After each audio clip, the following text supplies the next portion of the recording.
Bakit tumatawa ka? Sa totoo lang. Guys, tawang-tawa ako kasi napanood ko yung video nila Sir Gaben. Medyo matagal na rin yung video na yon. At ngayon ko lang siya napanood. At tawang-tawa ako dun sa reaction ni Mama Beth at ni Chief Allen. At ito yun. Mga 10 AM po, uruan ko na lahat ng pinagkainan, maglilinis po ako ng bahay. Tinitingnan ko na po yung nila, mga assignment nila kung nagagawa nila. Yan! Tawang-tawa talaga ako sa reaction nila. Kaya naisip ko, bakit hindi ko rin kaya gawin sa pamilya ko? Ngayon, wala kasi sila papa dito. So naisip ko, gagawin ko yun mamaya. Titingnan natin kung ano yung magiging reaction nila sa mga sasabihin ko.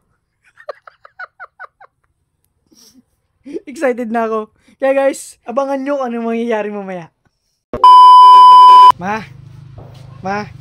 halika dito. Magpatulong lang ako sa'yo.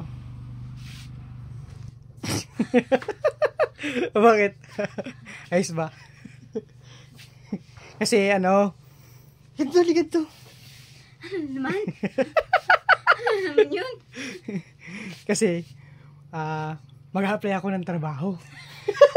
Ba't ito tama? Halika nga dito. Oo, masikip na sa'yo. Yung putok mo. So, si Ma, bali, interview ko kasi ngayon.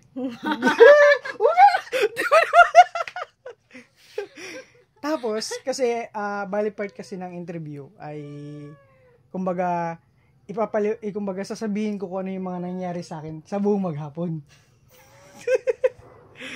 So, papatulong ako sa'yo, hawakan mo lang yung camera. Okay na. Pag nagsalita na ako, huwag ka na magsalita. Hi, my name is Christian J. Rubio. I'm 26 years old. So, usually po yung mga nangyari sa akin sa buong maghapon ay gumigising po ako ng 6 ng umaga para po magluto po ng breakfast nila mama at ni papa. Huwag ka tumawa ba? Ba't tumatawa ka? Cut ka lang ito. Ba't tumatawa ka? Cut ka. Sige. Okay lang. Sana yung iPad mo kasi. Then after ko po magluto po ng breakfast nila ay bali ginigising ko na lang po sila mama. So wala na po silang ginagawa. Kakain na lang po sila. Then after po nila kumain ng almusal ay ako na rin po yung naghuhugas ng mga pinagkainan po nila. So after po nun, pagdating po ng alas 10 ay naglilinis po ako dito sa bahay. Then from 1 to 5 po ay nagsa-sideline po ako. At lahat po ng kinikita ko doon ay binibigay ko po kay mama. Ba't tama ka ba?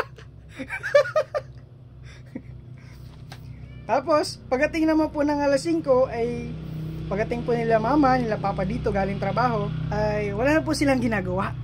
Bale, magpapahinga na po sila.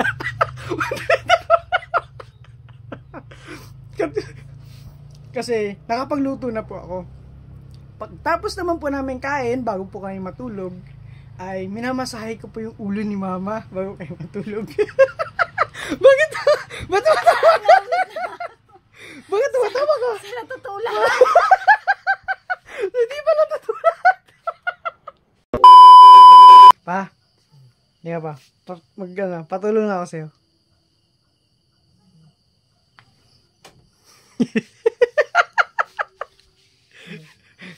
Dito.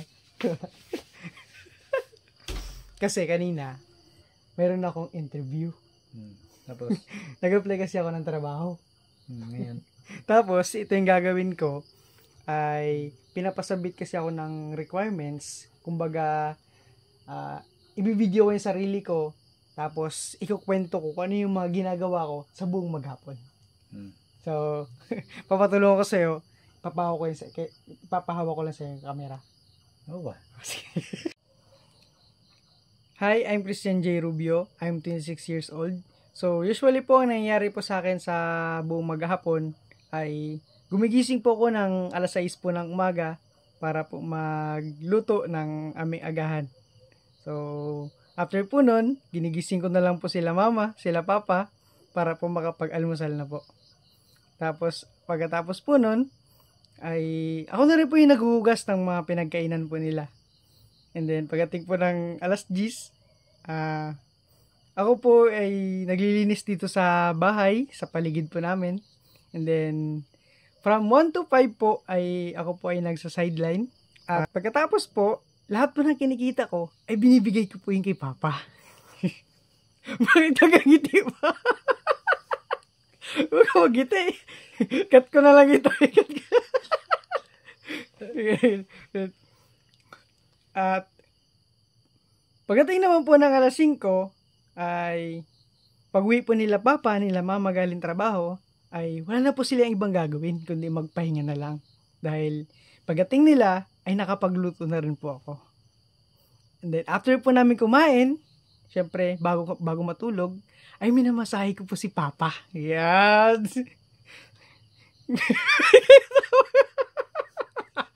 Magkatawa ka. Magkatawa ka. Nangawit ako.